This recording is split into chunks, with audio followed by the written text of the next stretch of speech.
നമസ്കാരം. മലയാളി വാർത്ത ഇൻസൈഡിലേക്ക് സ്വാഗതം. മോഹൻലാലിന് ശ്രീകുമാരൻ തമ്പി പുരസ്കാരം സമ്മാനിക്കുമ്പോൾ മുഖ്യമന്ത്രി പിണറായി വിജയൻ പറഞ്ഞു, മലയാള സിനിമയുടെ യശസ് ഉയർത്തുന്നതിൽ വലിയ പങ്ക് വഹിച്ച വ്യക്തിയാണ് മോഹൻലാൽ. അതുകൊണ്ട് തന്നെ കേരളം മോഹൻലാലിനോട് കടപ്പെട്ടിരിക്കുന്നു. പിണറായി വിജയൻ ഇത് പറയുമ്പോൾ അദ്ദേഹത്തിൻ്റെ ഉള്ളിലെന്ത്? ഇനി മോഹൻലാലിനെ പുകഴ്ത്തിയതാണെങ്കിൽ മോഹൻലാലിൻ്റെ കാര്യം കട്ടപ്പുക. ഇന്നലെ മാധ്യമങ്ങളെ കണ്ട മോഹൻലാലിൻ്റെ സംസാരം അത്രയും കുറ്റസമ്മതമായിരുന്നു. അമ്മ എന്ന സംഘടന പൂർണ്ണമായും നിസ്സഹായ അവസ്ഥയിലാണ് എന്ന് മോഹൻലാലിൻ്റെ വാക്കുകൾ കൃത്യമായി നമ്മോട് പറയുന്നു. മലയാള സിനിമാ ലോകത്ത് സംഭവിച്ചിരിക്കുന്ന ആത്മവിശ്വാസക്കുറവ് തന്നെയാണ് ഇന്നലെ മോഹൻലാലിൻ്റെ വാക്കുകളിൽ പ്രകടമായതും. അതിന് തൊട്ടു പിന്നാലെ പീഡനക്കേസുകൾ അന്വേഷിക്കുന്ന പോലീസ് അന്വേഷണ സംഘം നടന്മാരുടെ വീട്ടിലും അമ്മയുടെ ഓഫീസിലും മറ്റ് നിരവധി സ്ഥലങ്ങളിലും കയറിത്തിരങ്ങുകയാണ്. ഏറ്റവും ഒടുവിൽ ഇതാ അമ്മ സംഘടനയുടെ കൊച്ചിയിലെ ഓഫീസിൽ വൻ പരിശോധനയാണിപ്പോൾ അന്വേഷണ സംഘം നടത്തുന്നത്. ഇടവേള ബാബുവും സിദ്ദിഖുമൊക്കെ വിഹരിച്ചത് അമ്മ എന്ന സംഘടനയുടെ ജനറൽ സെക്രട്ടറിമാരായി. ഇവർ സംഘടനയുടെ ഭാരവാഹികളായിരുന്നു എന്ന് തെളിയിക്കുന്ന രേഖകൾ അന്വേഷണ സംഘം പിടിച്ചെടുത്തു. അമ്മ ഓഫീസ് അവർ വിശദമായി പരിശോധിച്ചു. താരസംഘടനയിൽ അംഗത്വം നൽകാമെന്ന് പറഞ്ഞാണ് ഇടവേള ബാബു നടിയെ പീഡിപ്പിച്ചത്. IPC 354 പ്രകാരമാണ് മുകേഷിനെതിരെ കേസ്. അമ്മ സംഘടനയിൽ അംഗത്വം ലഭിക്കുന്നതിന് തനിക്ക് വഴങ്ങിത്തരണമെന്നാണ് മുകേഷ് ഒരു നടിയോട് ആവശ്യപ്പെട്ടത്. പിന്നീട് അവരെ ഒരു ഹോട്ടൽ മുറിയിലേക്ക് വിളിച്ചു വരുത്തുകയും ക്രൂരമായി പീഡിപ്പിക്കുകയും ചെയ്തു. നാടകമേ ഉലകം എന്ന ചിത്രത്തിൻ്റെ ചിത്രീകരണത്തിനിടയിലാണ് മുകേഷ് തന്നോട് ലൈംഗിക അതിക്രമം കാട്ടിയതെന്ന് നടി പോലീസ് അന്വേഷണ സംഘത്തിന് നൽകിയ മൊഴിയിൽ പറയുന്നു. മുകേഷിൻ്റെ മരടിലെ ഫ്ളാറ്റിൽ പോലീസ് തെളിവെടുപ്പ് നടത്തി. പോലീസ് അന്വേഷണ സംഘത്തിനൊപ്പം ആക്രമിക്കപ്പെട്ട നടിയും മുകേഷിനെതിരെ ലൈംഗിക പീഡന പരാതി നൽകുകയും കോടതിയിൽ രഹസ്യമൊഴി നൽകുകയും ചെയ്തതിന് തൊട്ടുപിന്നാലെയാണ് പരാതിക്കാരിയെ പീഡനം നടന്നുവെന്ന് കരുതുന്ന മുകേഷിൻ്റെ ഫ്ളാറ്റിലെത്തിച്ച് തെളിവെടുപ്പ് നടത്തിയത്. മരടിലെ ഫ്ളാറ്റിൽ പരാതിക്കാരിയുമായി പോലീസ് എത്തുമ്പോൾ നിരവധി പേർ കാണാനെത്തിയിരുന്നു. സംസ്ഥാനം ഭരിക്കുന്ന CPM പാർട്ടിയുടെ ഒരു ജനപ്രതിനിധിയാണ് മുകേഷ്. മുകേഷിൻ്റെ വീടടക്കം ഇപ്പോൾ അന്വേഷണ സംഘം പരിശോധിക്കുന്നത് തന്നെ ഈ സർക്കാരിൻ്റെ ശക്തമായ ഇടപെടലാണ് തെളിയിക്കുന്നത് എന്ന് MV ഗോവിന്ദൻ പറയുന്നു. മുകേഷിനെതിരെ മാത്രമല്ല, സിദ്ദിഖിനെതിരെയും ഇടവേള ബാബുവിനെതിരെയും മറ്റ് ആരോപണ വിധേയർക്കെതിരെയും അതിശക്തമായ അന്വേഷണമാണ് തങ്ങൾ മുന്നോട്ട് കൊണ്ടുപോകുന്നത് എന്ന് പോലീസ് സംഘം പറയുന്നു. നടൻ സിദ്ദിഖിനെതിരായ ബലാത്സംഗ കേസിൽ പരാതിക്കാരിയുമായി പ്രത്യേക അന്വേഷണ സംഘം തിരുവനന്തപുരം മസ്കറ്റ് ഹോട്ടലിലെത്തി. സിദ്ദിഖ് താമസിച്ചിരുന്ന മുറി പരാതിക്കാരി പോലീസിന് മുന്നിൽ ചൂണ്ടിക്കാട്ടി. കേസിനാസ്പദമായ സംഭവം നടന്നത് 2016 ജനുവരി 28-ന്. അന്ന് 101D മുറിയിലാണ് സിദ്ദിഖ് താമസിച്ചത്. പരാതിക്കാരിക്കൊപ്പം അന്ന് ഹോട്ടലിലെത്തിയ സുഹൃത്തിൻ്റെ മൊഴിയും പോലീസ് രേഖപ്പെടുത്തി. തെളിവെടുപ്പ് പൂർണ്ണമായും വീഡിയോയിൽ ചിത്രീകരിക്കുന്നു. ഇടവേള ബാബുവിനെതിരെ ആരോപണമുന്നയിച്ച നടിയെ കൊച്ചിയിലെ ബോൾഗട്ടി പാലസ് ഹോട്ടലിലും കൊണ്ടുപോയി തെളിവെടുപ്പ് നടത്തി. ഇടവേള ബാബുവിന്റെ കല്ലൂരിലുള്ള ഫ്ളാറ്റിൽ വെച്ചാണ് ബലാത്സംഗം നടന്നത് എന്ന് യുവതിയുടെ മൊഴി. മുകേഷ്, ഇടവേള ബാബു, മണിയമ്പിള്ള രാജു അടക്കമുള്ളവർക്കെതിരെയുള്ള ലൈംഗിക പീഡന കേസിൽ പരാതിക്കാരിയുടെ തെളിവെടുപ്പ് ഇപ്പോഴും തുടരുന്നു. ഇന്നലെ മുൻകൂർ ജാമ്യാപേക്ഷയുമായി മണിയമ്പിള്ള രാജു കോടതിയെ സമീപിച്ചു. നടൻ ജയസൂര്യ അമേരിക്കയിൽ ന്യൂയോർക്കിലാണ് ഇപ്പോൾ. ജയസൂര്യ സുഹൃത്തിൻ്റെ വീട്ടിലെ മുറിയിൽ കതകടച്ചിരിക്കുകയാണ് എന്ന വാർത്ത ഇന്നലെ മലയാളി വാർത്ത റിപ്പോർട്ട് ചെയ്തിരുന്നു. അതിന് തൊട്ടു പിന്നാലെ ജയസൂര്യയുടെ വിശദമായ ഒരു ഫേസ്ബുക്ക് കുറിപ്പ്. തനിക്കെതിരെ ഉയർന്ന പീഡന ആരോപണങ്ങൾ തന്നെയും തൻ്റെ കുടുംബത്തെയും തകർത്തു. ഇനി ഇക്കാര്യങ്ങൾ നിയമവിദഗ്ധർ തീരുമാനിക്കുമെന്നാണ് ജയസൂര്യ പറഞ്ഞത്. പാപം ചെയ്യാത്തവർ കല്ലെറിയട്ടെ എന്നും അദ്ദേഹം പറയുന്നു. ഞായറാഴ്ച ജയസൂര്യയുടെ പിറന്നാൾ ദിനമായിരുന്നു. അതുകൊണ്ട് തന്നെ പിറന്നാൾ ദിനത്തിൽ ഒരു വിശദീകരണ കുറിപ്പുമായി അദ്ദേഹം രംഗത്തെത്തി. വ്യക്തിപരമായ ചില അത്യാവശ്യങ്ങൾ കാരണം കഴിഞ്ഞ 1 മാസമായി കുടുംബസമേതം അമേരിക്കയിലാണ്. ഇതിനിടയിലാണ് അപ്രതീക്ഷിതമായ 2 വ്യാജ പീഡനാരോപണങ്ങൾ. ആരോപണങ്ങൾ കുടുംബാംഗങ്ങളെ അഗാധ ദുഃഖത്തിലാഴ്ത്തി.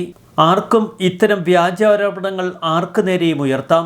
മനസാക്ഷി ഇത്തിരി പോലും ബാക്കിയുണ്ടാവരുത് എന്ന് മാത്രം. പീഡനം പോലെ തന്നെ വേദനാജനകമാണ് വ്യാജ പീഡനാരോപണവും. സത്യം ചെരുപ്പ് ധരിക്കുമ്പോഴേക്കും നുണ ലോകസഞ്ചാരം പൂർത്തിയാക്കി കഴിയും.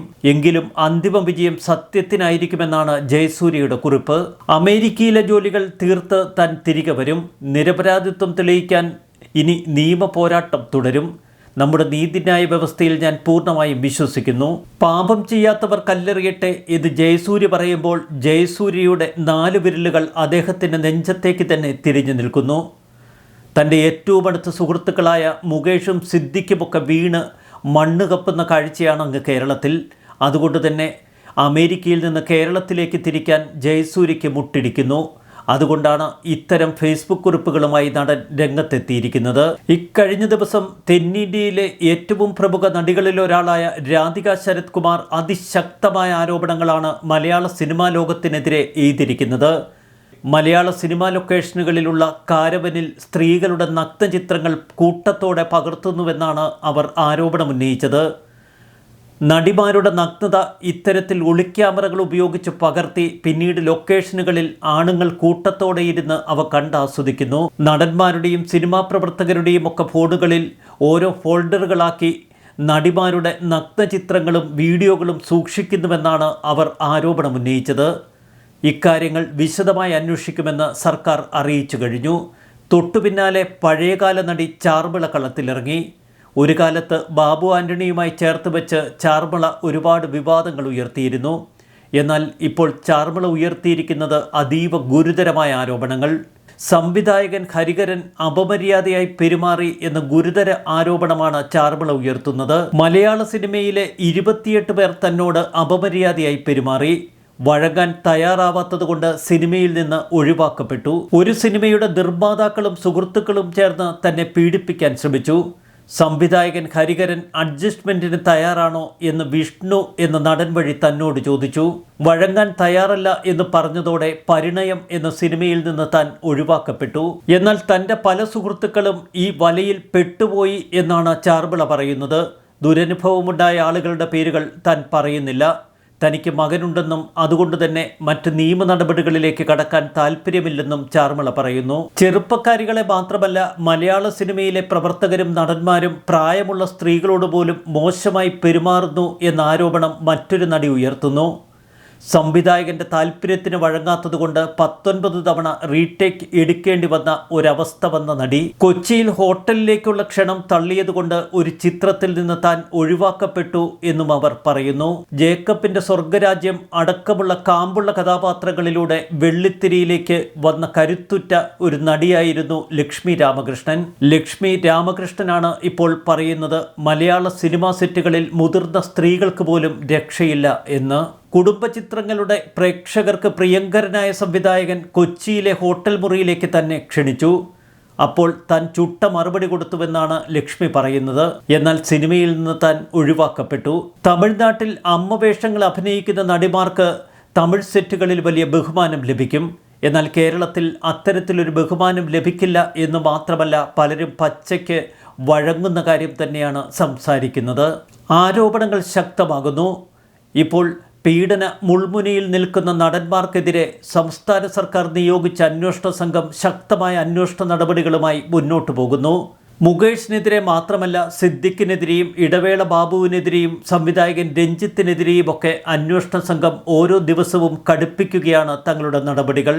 ഇതിനിടയിൽ ഇമേജ് നഷ്ടപ്പെട്ട നടന്മാർക്ക് ഏതു വിധേനയും ഇമേജ് വരുത്തിക്കൊടുക്കാനുള്ള PR വർക്കുകളും ആരംഭിച്ചു കഴിഞ്ഞു.